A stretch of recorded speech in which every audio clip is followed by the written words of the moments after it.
मान्य सदस्यहरू, अब म मान्य गृहमन्त्री श्री रामबहादुर थापालाई राजनीतिक दल सम्बन्धी दोस्रो संशोधन अध्यादेश 2077 प्रस्तुत गर्न अनुमति दिन्छु।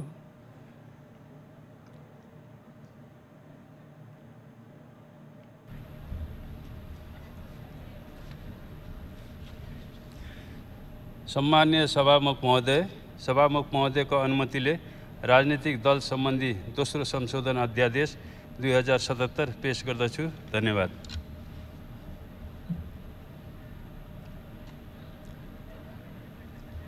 मान्य सदस्यहरू, यस सभाको 6औं अधिवेशन प्रारम्भ भएको अवसरमा दलीय प्रतिनिधित्वको आधारमा बोल्नका लागि मान्य सदस्यहरूको नाम प्राप्त हुन आएको छ। म अब उहाँहरूलाई समय दिन्छु। सर्वप्रथम प्रतिनिधि सभामा विपक्षी दलका नेता मान्य श्री शेरबहादुर देउवालाई बोल्न समय दिन्छु।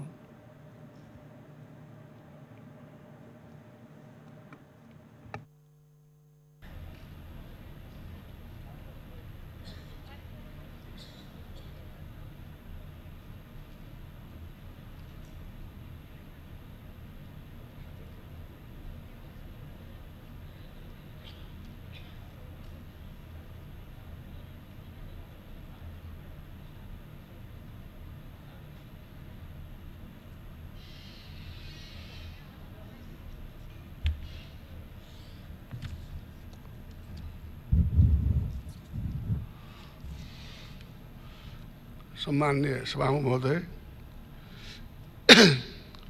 कोरोनाको विश्वव्यापी महामारीबाट नेपाल र नेपालीको रक्षा गर्न हालसम्मका प्रयासहरूको गहिरो समीक्षा गर्दै विशेष रणनीति निर्माण र कार्यान्वयन गराउन यो संसद सफल हुनै पर्ने इतिहासको विशेष अभिभारा म सुरुवातमै सबैलाई स्मरण गराउन चाहन्छु।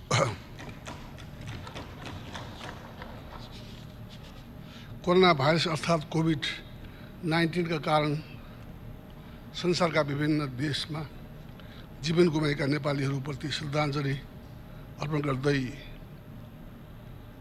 परिवारजनमा संवेदना प्रकट गर्न चाहन्छु। साथै कोरोनाका कारण जीवन गुमाएका विश्वभरिका सबै मानवको आत्माको चिर शान्तिको कामना पनि गर्दछु। कोरोना संक्रमित भई उपचारार्थ नेपालभित्रका सबै नेपाली र विभिन्न देशमा रहेका 3000 भन्दा बढी नेपालीको शीघ्र स्वास्थ्य लाभको कामना पनि गर्दछु। पर्याप्त स्वास्थ्य सामग्री अभावका बावजुद उच्च मनोबल, उच्च मानवीय भावनाका साथ फ्रन्ट लाइनमा कार्य गरिरहनुभएका सबै आदरणीय स्वास्थ्य कर्मीहरूको उच्च कदर गर्दै सम्मान प्रकट गर्दछु। यसरी नै अहोरात्र जिम्मेदारी निभाइरहेका सुरक्षाकर्मी, सञ्चारकर्मी एवं सफाईको क्षेत्रमा निरन्तर कार्य गरिरहेका सरसफाईका कर्मीको प्रशंसा गर्दै श्रद्धा प्रकट गर्न चाहन्छु।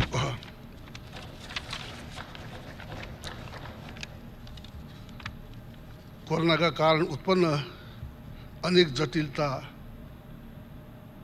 असीम धैर्यका साथ सामना गरिरहनुभएका स्वदेश र विदेशका समस्त नेपाली दिदीबहिनी दाजुभाइहरूको धैर्यको प्रशंसा गर्दै आजको परिस्थितिलाई संयम र एकताका साथ सामना गर्न यो सम्मानित सांसद मार्फत अपिल गर्न चाहन्छु। कोरोनाको सङ्कटका बेला सरकारमा सँगै नरहेर पनि सङ्कटमा सँगै लड्न सकिन्छ भन्ने राष्ट्रिय एकताको भावनाले प्रतिपक्षी दल नेपाली काङ्ग्रेसले कार्य गरिरहेको छ। नेपाली काङ्ग्रेसले पार्टीका सबै तहका नेता तथा पार्टी सदस्यलाई कोभिड-19 को नियन्त्रण र निर्मूल गर्न आफ्नो तर्फबाट निरन्तर कार्य गर्न आह्वान गरिरहेको छ र साथै साथीहरूले यसमा जिम्मेदारीपूर्वक कार्य गरिरहनुभएको छ। कोरोनाबाट नेपाल र नेपालीको रक्षा गर्ने विषयमा सरकारलाई हर सम्भव सघाउने तर व्यथिति भ्रष्टाचार र अन्यायवादी नीतिका विरुद्ध निरन्तर लड्ने यी दुई नीतिलाई हामी निरन्तरता दिनेछौँ। लकडाउनले श्रमिक, बेरोजगार र विद्यार्थीहरूलाई सबैभन्दा सङ्कटमा पार्यो। सरकारले पर्याप्त राहत नदिँदा हजारौँ श्रमिक पैदल हिँडेर गाउँ फर्किए। न खान दिने, न गाउँ जान दिने सरकारको यस्तो व्यवहारले जनतालाई आहत तुल्यायो। कोरोनाको कारणले रोजगारी गुमेका राज्यबाट सहज रूपमा राहत पाउनु पर्ने व्यक्तिले पाउन सकेका छैनन्। सुकुम्बासीलाई जाउलो पुर्याउने तत्कालीन दायित्व बिर्सेर सरकारले यो बेला सुकुम्बासी आयोग गठन गर्नु कुनै तर्क नै थिएन।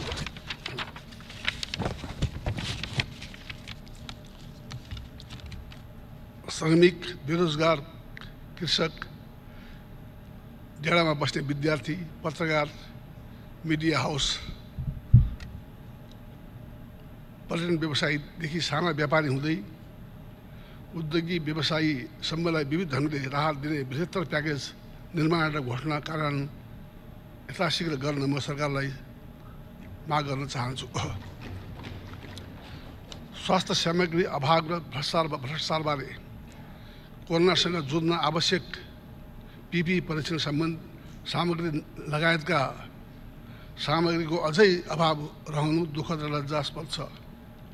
समयमै सामग्री प्रबन्धन नगर्नु, खरिद प्रक्रियामा पारदर्शिता नहुनु, बजार मूल्यभन्दा बढी रकम राज्य कोषबाट निकासा गराएर भ्रष्टाचार गरिनु अत्यन्तै गम्भीर र अक्षम्य छ। दोषीहरूलाई पदमुक्त गरेर अनुसन्धानलाई सघाउ र कारवाही गर्न म सरकारसँग अनुरोध गर्न चाहन्छु। सिङ्गो देश कोरोनाबाट आतङ्कित भएको बेला सरकारले लोकतन्त्री मूल्य र मान्यता र संविधानको मूल भावना विपरीत दुईवटा विवादास्पद आदेश जारी गरी अलोकतान्त्रिक एवं गैर जिम्मेदार चरित्र प्रस्तुत गर्यो।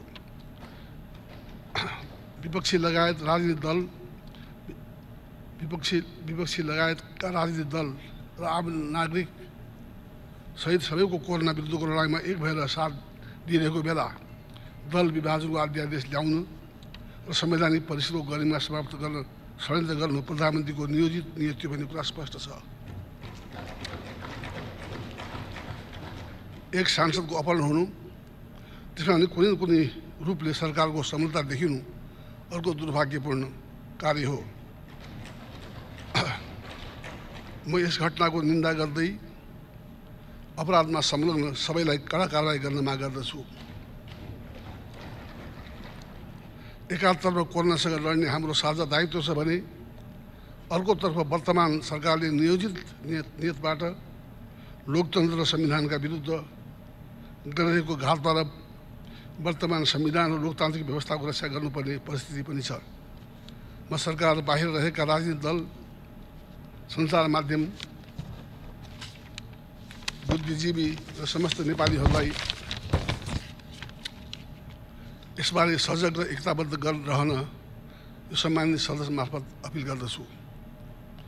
विश्वव्यापी रूपमै मानव जातिका समक्ष कोरोना रूपको ठुलो चुनौती देखा परेको छ।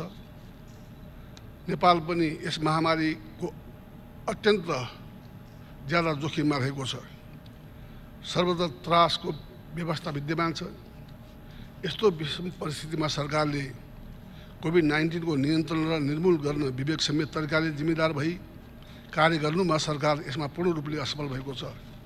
सरकारले नागरिकलाई आफू भएको अनुभूति गराउन सकेको छैन। महामारी विरुद्ध लड्न पूर्व तयारी, लकडाउनको बेलामा राहत, क्वारेन्टाइन, अस्पताल आदिको उचित व्यवस्थापन, स्वास्थ्य तथा सुरक्षाकर्मी लगायतका अग्रपन्थीमा काम गरिरहेका व्यक्तिहरूको व्यक्तिगत सुरक्षा सामग्री, परीक्षण सामग्रीको आपूर्तिका कामहरू उचित तौरले भएका छैनन्। नेपालमा कोरोनाको पहिलो सङ्क्रमण देखिएको महिनौ बितिसक्दा पनि हालसम्म अत्याधिक रूपमा परीक्षण भइसक्नु पर्नेमा अत्यन्त न्यून सङ्ख्यामा परीक्षण भइरहेको छ। परीक्षण सामग्रीको विश्वसनीयतामा प्रश्न उठेको छ। विदेशका विभिन्न स्थानमा लचिलो विदेशका विभिन्न ठाउँमा बिचल्लीमा परेका नेपाली नागरिकको उद्धारको कुनै योजना छैन। कोरोनाबाट विभिन्न क्षेत्रमा उत्पन्न हुने नकारात्मक प्रभावको अध्ययन गरी तत्कालीन र दीर्घकालीन रणनीति बनाउन सकेको छैन। यस्तो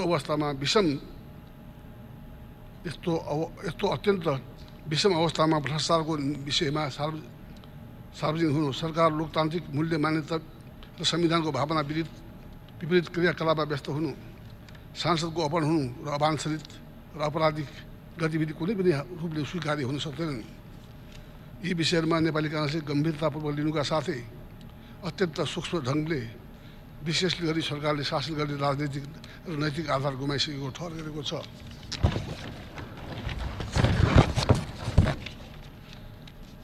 विदेशमा रहेका नेपालीको पनि यति बेला कोरोनाबाट प्रताडित छन्। अप्ठ्यारोमा परेका नेपालीलाई उद्धार गर्न सरकारको कर्तव्य हो। यसबारेमा आवश्यक व्यवस्थापन योजना निर्माण गर्न र सम्मानित संसदमा यथाशीघ्र पेश गर्न र उनीहरूको उद्धार गर्न सरकारसँग माग गर्दछु। तर त्यसका निम्ति एकातिर विदेशमा अल्पत्र परेका नेपालीहरू नेपाल आउन चाहने नेपालमा ल्याउनु आवश्यक छ भने एकातिर छ भने, अर्को कुरा नेपालभित्र उनीहरूलाई ल्याइसकेपछि क्वारेन्टाइनको व्यवस्था गर्न, जबबाट महामारी अझ नफैलियोस् भन्ने हिसाबले त्यसको तयारी पनि कोही देखिएको छैन। त्यसै कारण चाहिँ नि जुन कुरा सबै देशमा बाट नेपाल आउन चाहने, नेपाल पठाउन खोजिरहेका छन्, त्यसमा पनि चाहिँ हामीले नेपाल एकातिर उनको नेपाल ल्याउन चाहनेहरू आउन चाहनेलाई ल्याउनु पनि परेको छ भनेदेखिलाई ल्याइसकेपछि उनीहरूलाई क्वारेन्टाइनमा राखेर होस् के गरेर होस्, घरमा जथाभावी जान नदिएर उनको पनि कमसेकम आवश्यक क्वारेन्टाइनको व्यवस्था गर्न पनि आवश्यक छ। त्यसको लागि सरकारसँग म अनुरोध गर्न चाहन्छु। त्यस्तै अहिलेको बेला डिस्ट्यान्सिङ अति आवश्यक कुरा हो। डिस्ट्यान्सिङका लागि म पनि मेरो पार्टीका तर्फबाट सबैले अपिल गर्न चाहन्छु। डिस्ट्यान्सिङ नै यसको रोकथामको लागि आवश्यक कार्य हो। तर जेल जस्तो कुराहरूमा यति क्राउडेड छ, यति चाहिँ भएको छ, त्यसमा चाहिँ नि डिस्ट्यान्सिङको कुरै छैन। त्यसकारण जेलमा चाहिँ नि भएका नेपालीहरूको कुनै उचित व्यवस्थापन गरेर जेलमा परेकाहरूलाई उचित बरु कहाँ सारेर हुन्छ, कुन ठाउँमा राखेको हुन्छ, बिचमा राखेर हुन्छ, त्यसमा पनि ध्यान दिनुपर्ने आवश्यक देखेको छु। त्यस्तै आगामी बजेटमा सरकारले मुख्य प्राथमिकता कोरोना केन्द्रित हुनुपर्छ भन्ने मेरो स्पष्ट माग छ। आवश्यक सचेतना, अत्यावश्यक स्वास्थ्य सामग्री, अनिवार्य उपचार, विविध क्षेत्रमा पर्याप्त राहत, विदेशमा अप्ठ्यारोमा परेकाको उद्धार, पुनर्व्यवस्थापनमा अबको बजेट केन्द्रित हुनुपर्दछ। आशा एवं विश्वास छ आज सुरु भएको प्रतिनिधिसभाको बैठकले कोरोनामाथि विजय हासिल गर्न आवश्यक पर्ने सबै अत्यावश्यक कदमहरूबारे मार्गदर्शन, राष्ट्रिय एकतालाई अभिवृद्धि गराउन सक्नेछ भन्ने विश्वास लिएको छु। धन्यवाद। जय नेपाल। सोमप्रसाद पाण्डे। मान्य सदस्यहरू, अब सम्माननीय प्रधानमन्त्रीको तर्फबाट माननीय गृहमन्त्री श्री रामबहादुर थापालाई संवैधानिक परिषद काम, कर्तव्य, अधिकार र कार्यविधि सम्बन्धी पहिलो संशोधन अध्यादेश 2077 प्रस्तुत गर्न अनुमति दिन्छु।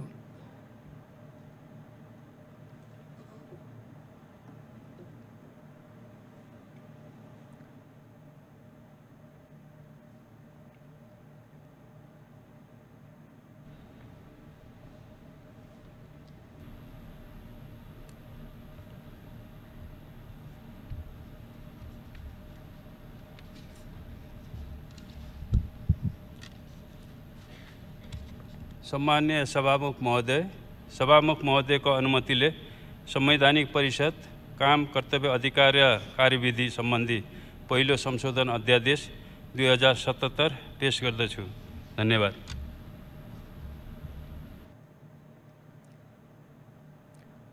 मान्य सदस्यहरू, अब मान्य कानुन, न्याय तथा संसदीय मामिला मन्त्री डाक्टर शिवमाया तुम्बा फेलाई केही अध्यादेश खारेज गरी नेपाल ऐनको साबिकको व्यवस्था जगाउने अध्यादेश 2077 प्रस्तुत गर्न अनुमति दिन्छु।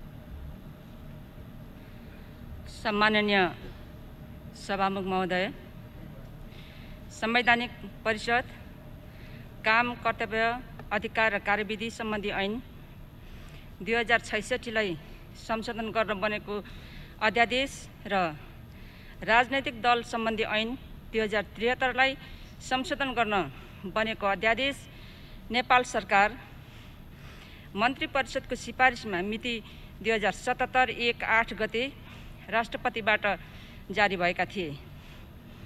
उल्लेखित अध्यादेशलाई खारेज गरी त्यस्ता अध्यादेशबाट संशोधन भएका केही नेपाल ऐनका व्यवस्थालाई जगाई साबिकै व्यवस्था कायम गर्न आवश्यक भएको र तत्काल सङ्घीय संसदको अधिवेशन समेत चालु नरहेको नेपाल सरकार मन्त्री परिषदको सिफारिसमा मिति 2077 1/12 गते राष्ट्रपतिबाट केही अध्यादेश खारेज गरी ऐनको साबिक व्यवस्थालाई जगाउन बनेको अध्यादेश जारी भएको थियो।